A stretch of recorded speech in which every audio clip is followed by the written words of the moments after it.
Hello, everyone, and welcome. I'm excited to have you here today. Today's presentation is titled Impurities, brought to you by Continuous Learning Development. We'll be exploring what impurities are, why they matter, and how they impact various processes. So, let's get started and dive into this important topic together. Today, I want to talk about impurities and their significance. There are generally two types of impurities we need to be aware of: major and minor. These impurities can really impact what actions are acceptable or not. Major impurities include things like blood, stool, urine, and also impurities caused by dogs.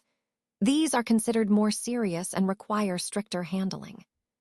On the other hand, minor impurities are a bit different. For example, the urine of infants who haven't started eating solid foods yet. While these are less severe, they still need to be washed thoroughly to maintain cleanliness. Impurities are not just limited to clothes or sheets. They can also be found on the ground, shoes, walls, and even rocks. Recognizing where impurities can be present helps us understand how to keep everything clean and pure. Understanding the difference between major and minor impurities is crucial because it guides us on the appropriate actions to take in each case. This is key to maintaining hygiene and respecting the overall cleanliness standards we aim to uphold. All right, let's take a closer look at prohibited acts in a state of impurity. This is an important part of understanding how purity impacts our actions. When someone is in a state of impurity, there are specific acts that are considered unacceptable or prohibited. These acts are outlined to help us maintain spiritual cleanliness and adhere to our religious principles. It's crucial to remember that these prohibitions are not just rules. They're guidelines to help us stay on the right path and avoid actions that could lead us away from spiritual growth. So, as we go through these points, think about how maintaining purity influences not only our spiritual well-being, but also our everyday conduct. Keeping this in mind will help us see the bigger picture of why these prohibitions matter so much in our spiritual journey. Let's discuss some important points about purity and certain acts of worship during menstruation and impurity. First, there's a common saying among Muslims that prayer without proper purification is not accepted. The Prophet Muhammad, peace be upon him, also made it clear that the prayer and fasting of a menstruating woman are invalid, based on hadith from Bukhari. However, when it comes to touching the Quran, the majority of scholars refer to the verse in Surah Al-Waqiah, verse 79, which suggests that women in menstruation should not touch the Quran. That said, there are other pieces of evidence that some scholars cite to argue otherwise, showing there's some scholarly debate on this point.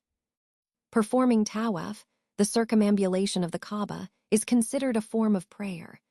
It's interesting to note that Allah has allowed speaking during tawaf, which makes it somewhat different from normal prayers.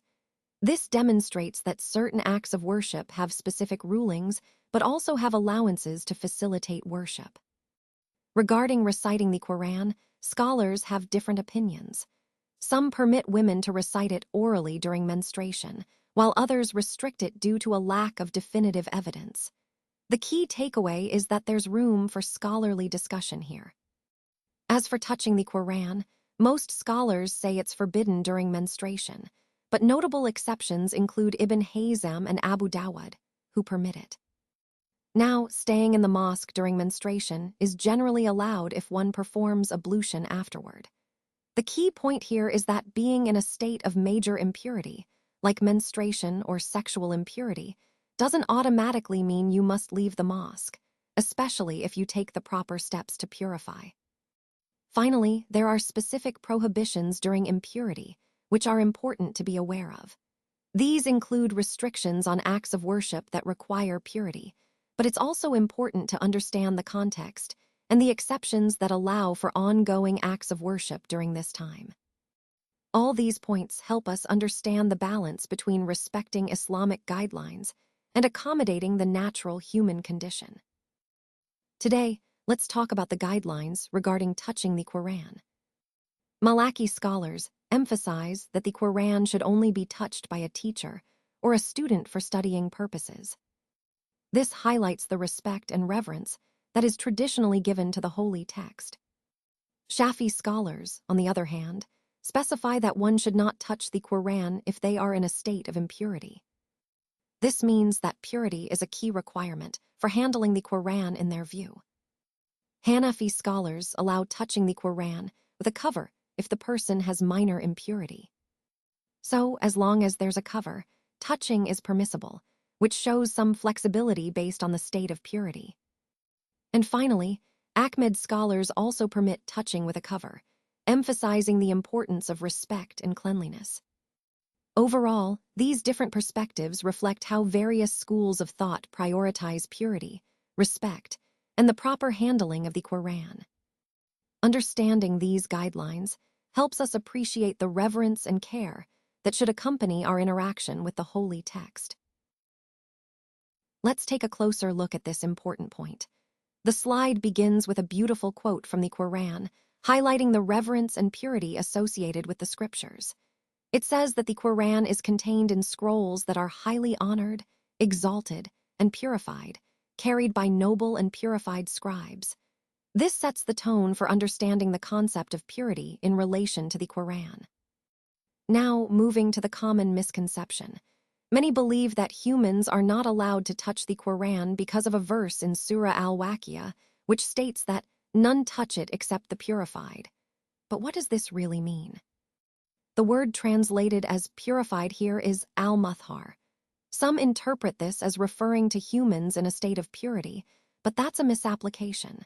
The actual meaning of al-muthhar is naturally pure, which in Islamic theology specifically refers to angels, beings created in a state of purity. This is supported by other sources, like Fiqh Sunnah, which clarify that the angels are the ones who are naturally pure and can touch the Quran without issue. The verse, therefore, is actually talking about angels, not humans. Furthermore, we see different terminology used when describing humans. For example, the term al-mutatahirina refers to those who have purified themselves through ablution, after which they say a specific supplication. This shows that humans can achieve a form of purity, but it's different from the natural purity of angels. So, the key takeaway here is that the verse about touching the Quran is often misunderstood. It doesn't mean humans cannot touch the Quran at all. Instead, it highlights the special status of angels when it comes to pure touch, while humans are required to purify themselves through specific acts like ablution before engaging with the Quran. This understanding helps us appreciate the broader context of purity and respect for the Holy Scriptures. On this slide, we see a very important point about touching the Quran while in a state of impurity. The supplication shown here specifically applies to those who have purified themselves. It's important to understand that this refers to the doer, the person who has performed the purification, and not to those who are naturally pure by creation. The key concept here is that purification is a prerequisite for touching the Quran, emphasizing the importance of cleanliness and spiritual readiness. The supplication itself, which is from al-mutatahirina, reflects humility and a desire for ongoing purification. When we say, "I testify that none has the right to be worshipped but Allah alone, with no partners, and I testify that Mohammed is his servant and messenger," we reaffirm our faith and commitment. Then, asking Allah, "Make me among the repentant and make me among those who purify themselves," shows a sincere desire for spiritual growth and continual purification. This ties into the overall theme of humility, sincerity, and the importance of maintaining spiritual purity to connect with the Quran in a respectful and reverent way. Remember, purification is not just physical, but also spiritual, reflecting our readiness to engage with the divine words of Allah. Therefore, the previous verse, which is from Surah Al-Waqiah, verses 13 to 15, actually refers to the heavenly scriptures. These scriptures are described as being untouchable by anyone except those who are purified and noble scribes, and in this context, that clearly indicates the angels. This is an important point because it shows that the verse is often mistakenly applied to humans, suggesting that only purified individuals can touch the Quran.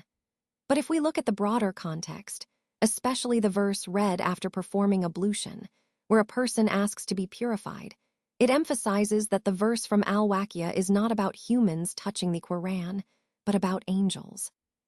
The phrase, "none touch it except the purified," in Al-Waqiah 79 refers specifically to the angels, who are described as being in records held in great honor in the exalted and dignified hands of the scribes.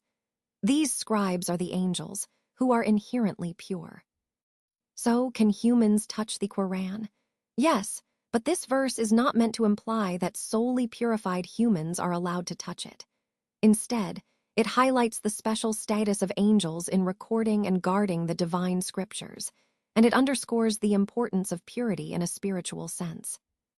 This distinction helps us understand the overall theme of purity and reverence in relation to the divine words, and it reminds us of the celestial nature of the heavenly records.